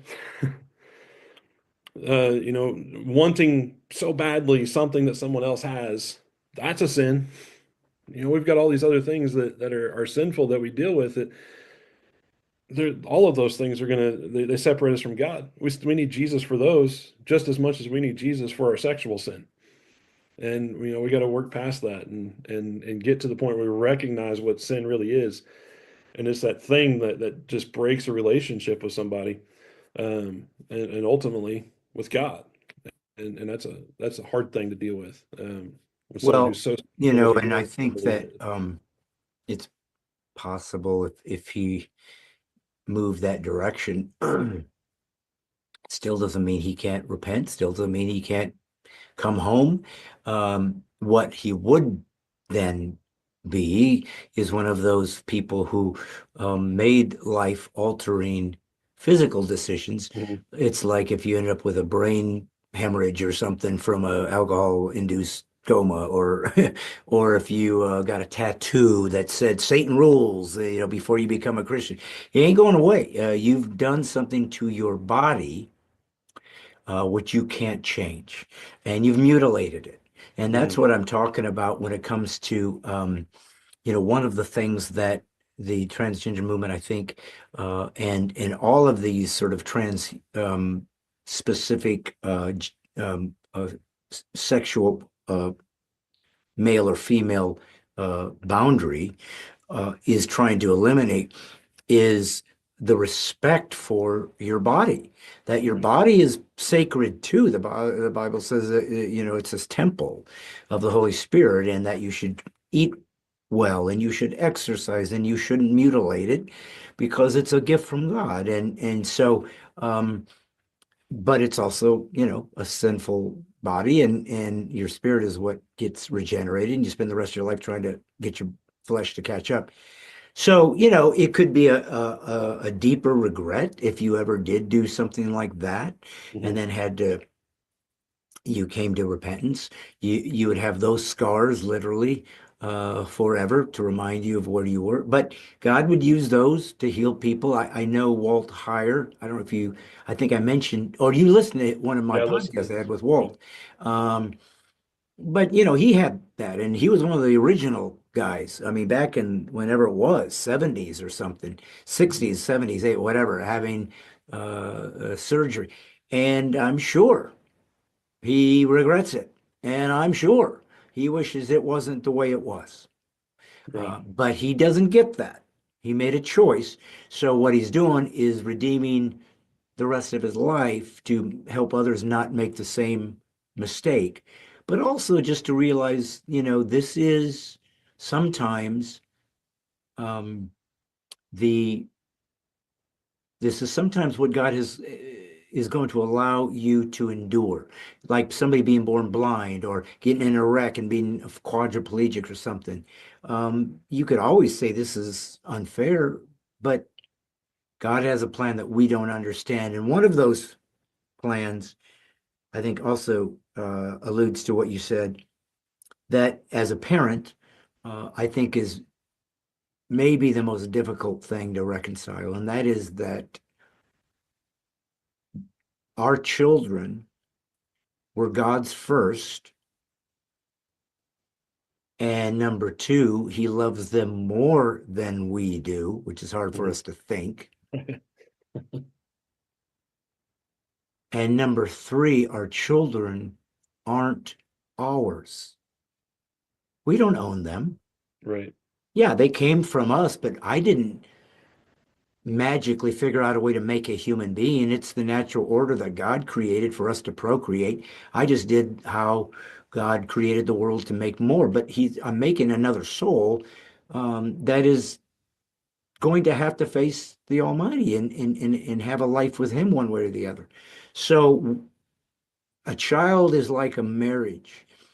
It's a shadow of what love and what complete devotion to another human being feels like, that you can't get in any other relationship. That is a shadow, or kind of an echo of what eternity is going to be a perfection of love with God and with everyone, which feels less enticing. It's like, I don't want to love everybody I meet down the street like I do my kid. I want them to have this special love. And God says, I know you do. That's how it feels. And I gave you that so you could understand what sacrificial, I will die for you love is. But when you find out what real love is, when you see how deep this is going to get when you enter into my domain, you'll get it. You go, oh, I thought I loved my kid. That was nothing compared to what this is. But I can't imagine that. I'm a human stuck with what I can think and do. But I guess what I wanted to explore with that and let you comment was, you know, how do you release your sense of responsibility to your child, that I have to protect them, I have to watch over them, I have to make sure they don't make the right decision, I have to be there to shelter them and shield them from the onslaughts that are coming, because that's my kid. Come hell or high water, I'll do whatever is necessary to defend and protect them. How do you, and you'll never not love them or pray for them or care, but how do you let it go? Oh man. That's a really hard question because it's still something that rings true. One of the relatively recent conversation, we were talking about some different things that happened in his past, and I think I started the conversation based on listening. I think it was either listening to your interview with Walt or reading his book Paper Genders, where he talks about these adverse childhood traumas, right? And I've heard some stories about this young lady who used to babysit our son and a couple of his friends, and some things that may or may not have occurred in that babysitting situation, through other parents. Um, so I, kind of curious in the back of my head. And so I was talking to him about, tell me about what was going on in your childhood that you think might have led up to this. And he started talking about being bullied in school. And we found out about some bullying, so we got him involved in Taekwondo, just kind of a way to build some self-confidence, and if he's got to defend himself, he knows how to defend himself. Um, and so then he started talking about this really intense bullying, like he was getting punched in the stomach at school, and I'm like, why did you wait 10 years to tell me this? I mean, I would have went to prison if you'd have told me that 10 years ago, because I've been bouncing kids' heads off of lockers and beating up on parents because this ought not be happening. Right? These people need. I get angry on stuff, and my flesh wants to come up and just like let's go pound some heads. Right? I've got to protect. I gotta take care of situations, and hearing that, it frustrated me. It's like, I can't believe that you didn't tell me this if I had known. Right? And I think it's a lot of things that the parents deal with is if I had known. And then, things may have been different. The hard part about that is we don't really know, right? If I had been able to go in and stop all this bullying, who knows what else would have happened, right? That could have been the case that sent him over the edge to get to this point. And it's still a trauma that took place in his life. So even if I were able to stop it quickly, it's still something negative that happened. Really, as far as letting go, I don't know that a parent really ever does. Um, I I still have conversations with my mom. I'm 45 years old, and it's not that mom has the apron strings tied around me or anything like that, but there's still that level of concern that she has, being 3 states away, or I don't know, 12 hours away. That is, it's just, are you okay? And I want to fight to defend you, in any way that I can. That's something that I think just rings true with parents, as even as our kids get older and older into adulthood. I don't know that there's a really solid way to just to let it go. Um, I was part of a very symbolic act in a church. Oh man, it's probably been 20 years ago now. Um, we were talking about giving stuff to Jesus, and I was working with the pastor. I took this 4x8 sheet of plywood and I drove some nails through it. So they were sticking out the back end. And you know, whatever this thing is, you just write it down and you slam it onto the nail and leave it there. And then I flip the board over, and what we see is Jesus hanging on the cross, right? With the nails in, you know, in his wrists and his feet. And I think I might even had a couple, like one on either side of the head to represent the thorns. And man, just that was something that really blew people away. And there's something symbolic about taking that piece of paper and just going right there. It's on the cross. I'm leaving it there. Somebody came up to me afterward and said, you know, that was easy. Writing that down, putting it up on the cross, that was easy. The hard part is walking away and leaving it there because I don't feel like God is handling it as fast as I want him to. So I got to go get it and hold on to it so maybe I can do something about it. It's like we got to realize we can't do anything about it. God is sovereign. God's in control of it all, and only He can do it. We got to seek His guidance, find out where He's working, as Henry Blackaby said, find out where God's working and come alongside Him in what He's doing. And I think that's really the best way to move toward this idea of let it go is put it in the hands of Jesus and just let Him handle it. Walk alongside Him as He's handling it. If that makes sense. Yeah. Well, of course, but it sounds unsatisfying. Yeah. You know, Christians have a tendency to have some great, well-formed phrases and memes, I guess we'd call them nowadays, or let go and let God, and God is my co-pilot, and blah blah blah blah, and it's true, but it doesn't fix it, and it's not enough. And I feel like sometimes Christians also are flabbergasted, like they also don't know what to do to help somebody. They feel overwhelmed and they feel like I got to give you something. I got to heal you somehow. Somehow I got to save you from this thing. And of course, no, nobody can. Right. And so we want some sort of, well, I know, I'll give you a scripture verse. I can do all things through Christ who strengthens me. Huh? All better now? All right, see you next week. And it's like, no, it's not better. No, yeah, I know. I know. Listen, if you're a Christian, I know all the verses. I know all the Sunday school lessons. I know all the sermons. I know all the Bible studies. I know all the online courses. I know them all. But I'm in pain and this isn't working. Right. That kind of honesty of realizing it's one of the two maybe main drivers of atheism, pain and the hiddenness of God.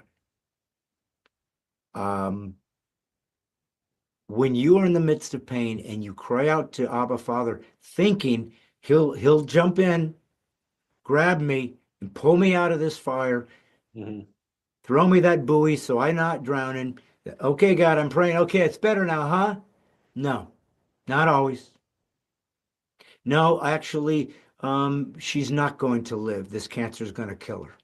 Oh, Right. wait, no, no, no. I wanted this magical healing because then I can show the world how my God.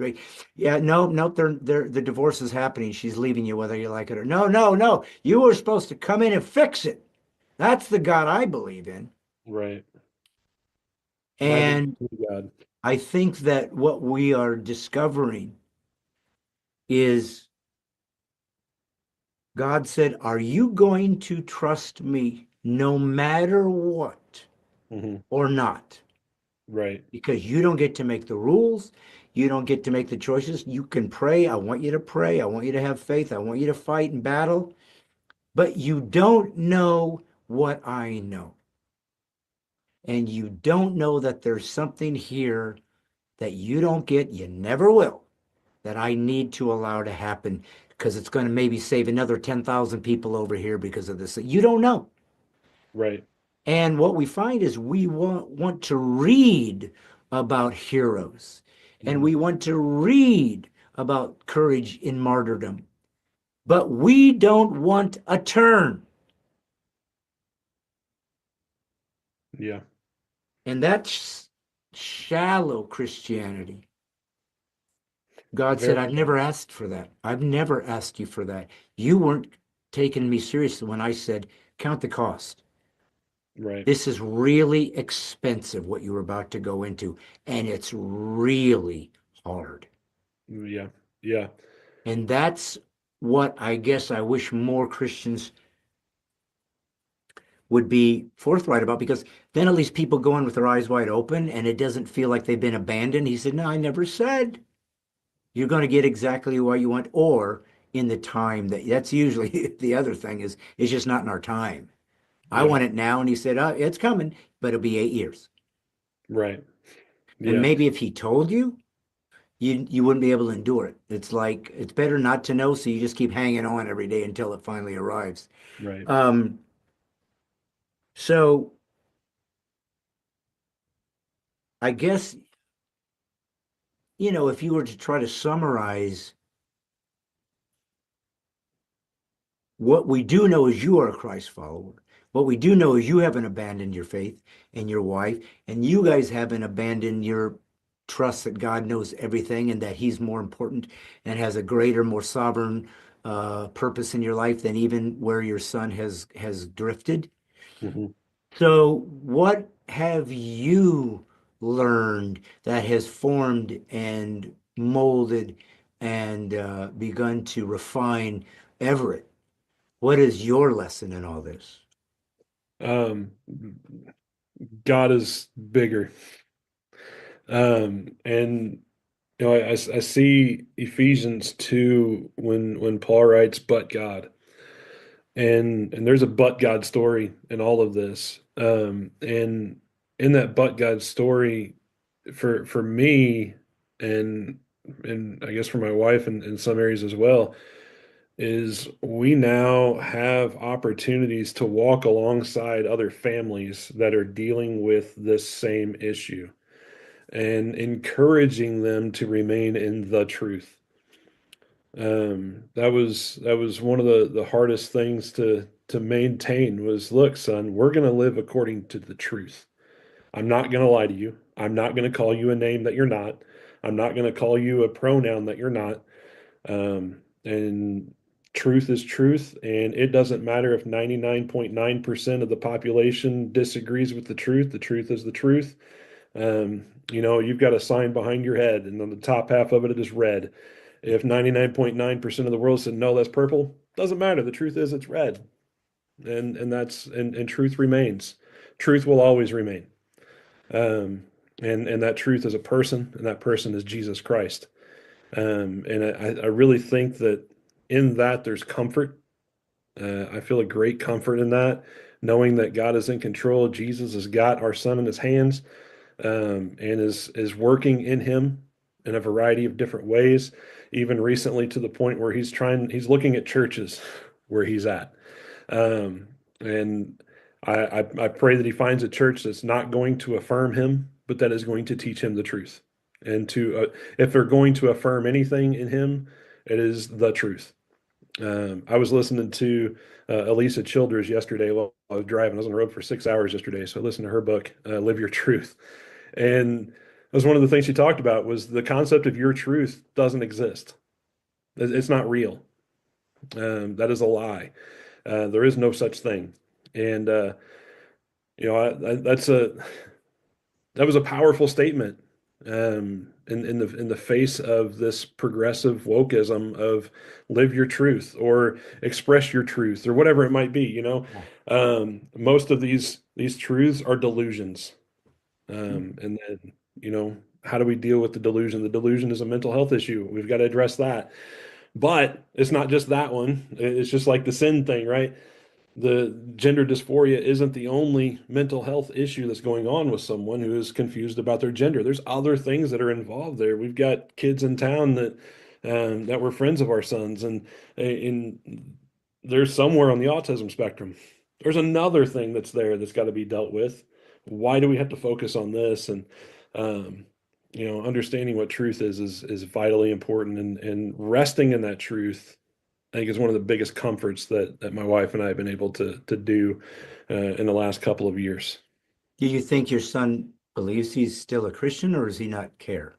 No, uh, it was so it would have been June of 2023 was when they moved out of our house. Um, we were getting ready to head to New Orleans, and so you got to go. um, and it was, I mean, it was causing health issues for me. My heart rate every time I went home would shoot over 120, and it was not a good situation having them stay with us even for a short time. But it was during the time that they were at the house. He's like, "Look, I don't believe the way you do," and I may have said that in the past that I did, but I don't. I mean, we thought he came to Christ as a kid, maybe like, I don't know, 6 or 7 years old. Goodness, I've got a picture right over my shoulder here of you and him at Promise Keepers in Tulsa. Um, and even taking him to Promise Keepers, and I have memories pop up on Facebook where he's like, "Dad, I want to do this again next year. This was so awesome, and Jesus is so cool." And then, years down the road, he's like, "I don't believe this." I'm like, Yeah, "What happened?"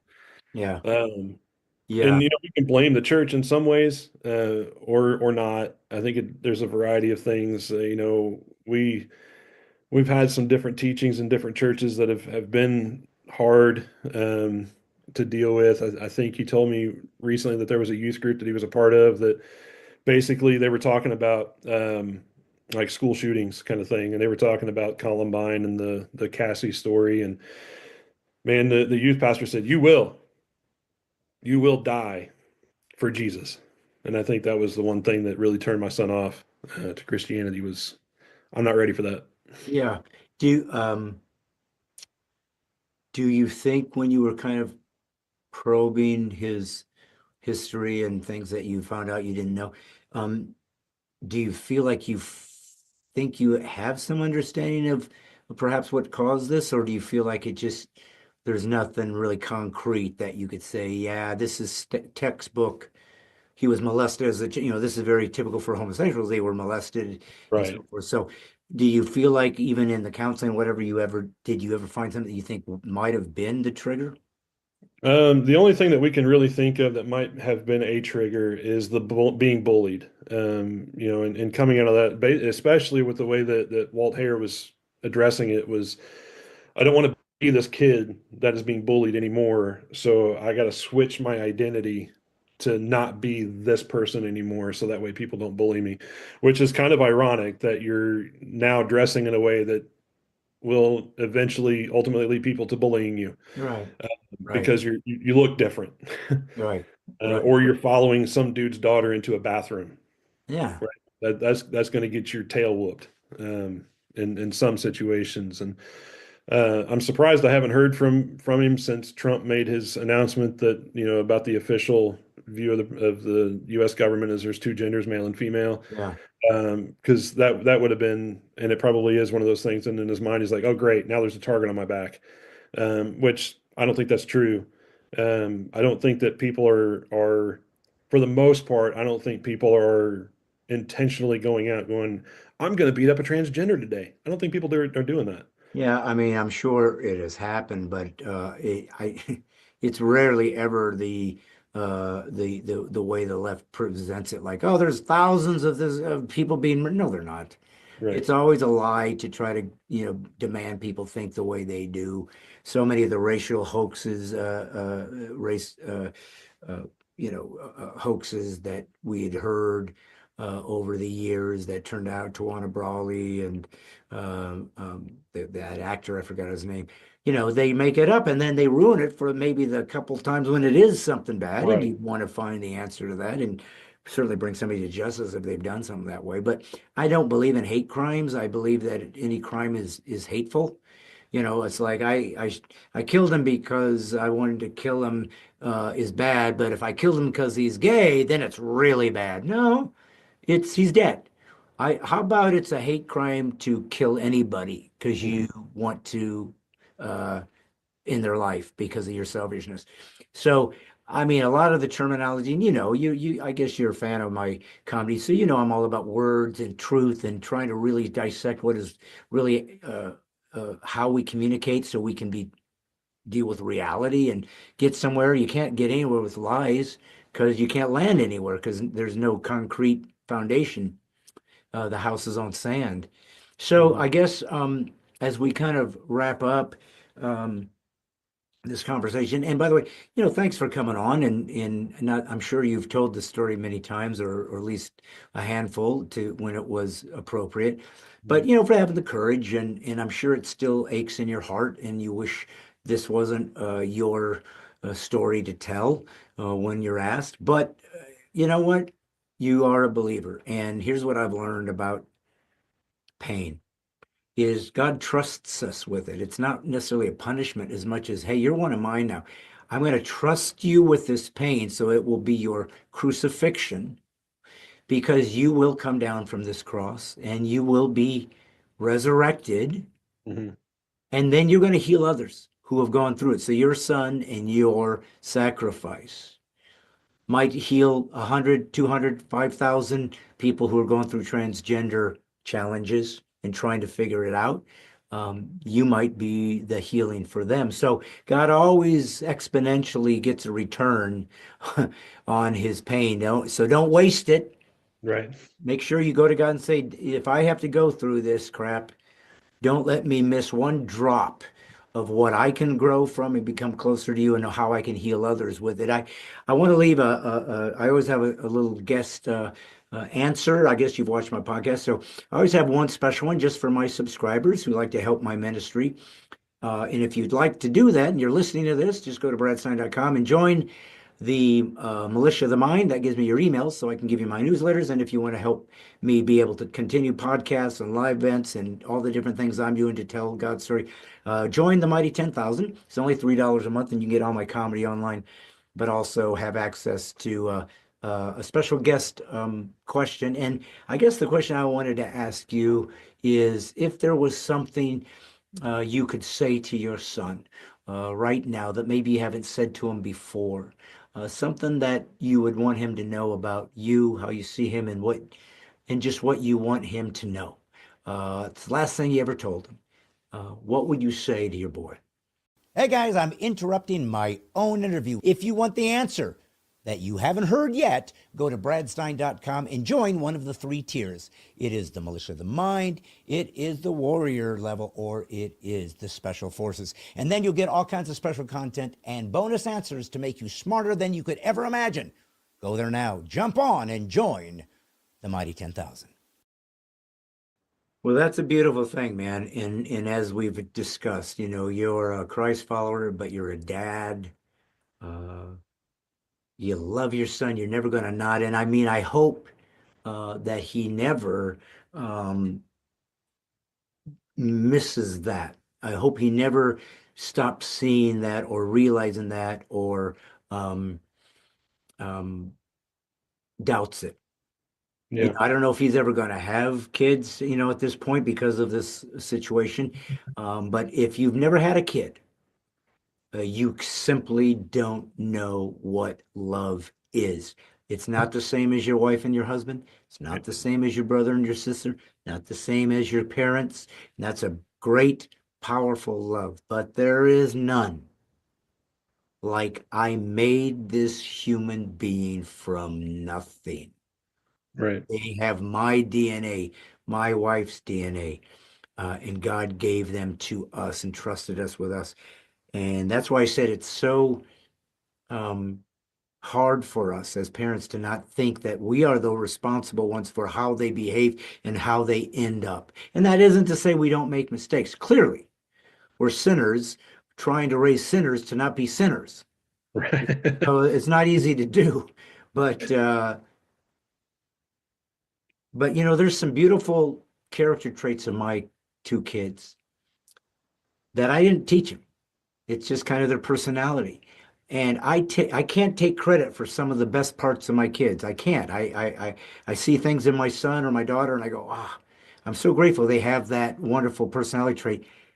I don't think I taught them that. That was something they had. So I can't take credit for that. But if that's true, that we can't take credit for every great character trait of our children, then by the same token, you cannot accept responsibility for every bad choice those kids made because they are autonomous too. Right. If everybody could get saved at a snap of a finger, we do it. It doesn't happen. And so all we can do is pray. I pray that people that are listening to this and watching this will pray for Everett Hornbostel in Mobridge, South Dakota, and his son and his wife, and that God will just do something miraculous, something so beyond our imagination that he does return and he does find healing. He does find a return to his first love, and that can be an amazing testimony. Hmm. But whatever the future holds, we as believers will accept the fact, Father, that you control everything and that it will end as it should. Right. And that's what it means to be a believer. It's not easy, and that's what makes it worth something. Yep. We were never called to be Christians. We were called to be disciples, and that's the hard part. Folks, this has been Everett Hornbostel. You can find his church in Mobridge. What's the name of your church again? Tell them. Cornerstone Community Church. Cornerstone Community Church in Mobridge, South Dakota. Go say hi, go wish him well, go send him a note on his email to say you're praying for him, you believe him. If you have questions for him, I'm guessing maybe you're going through this and you say, can you help me? Or maybe it's something specific that is personal, that only somebody in the same boat you feel would understand it. I'm sure he'd make himself available for that reason, and that he's going to make sure that this challenge in his life is going to bear beautiful fruit, as well as the difficulties it has. Folks, remember, we are Christ followers. We don't understand all of this, but we do want to love everybody the best we can. And sometimes that greatest love comes from telling them the truth, knowing they're going to hate us for it. That's what it means to be a Christ follower, because that's what it meant to be Christ. I'm just a comic that God has given a platform to hopefully speak truth in a funny way that makes it interesting to you, and have this podcast to speak to important people like Everett who are doing the hard thing. He's a pastor. I think it's the hardest calling. And in a small little church, trying to minister to those people 24 hours a day, every day, is one of the hardest things a believer can do. So I'm grateful for that. Guys like you are out there, buddy, to inspire me and show me what that daily grind of a believer looks like. And together, hopefully I'll get there again someday and we can continue to fight the good fight. And heck, maybe your son will come out and watch the show next time. Who knows? But either way, thank you for your stand. Thank you for being courageous. Remember, folks, if they ever say you're politically incorrect, always say thank you for the compliment. Nothing could make me better feel about myself than to fight against Marxism and wokeism and progressivism and basically atheism and the religion of the left. Folks, our job is to give them a way out of the evil, and also to be unapologetic in your faith. And if you don't know Jesus, come find him. It'll change your life forever. I promise. Now, I'm not saying it's always going to get better, but it will be in balance and you will be free for eternity. This is God's Comic Brad Stein on Brad Stein Has Issues. And remember, I do what I have to do. I'm putting the woke back to sleep. See you next Monday.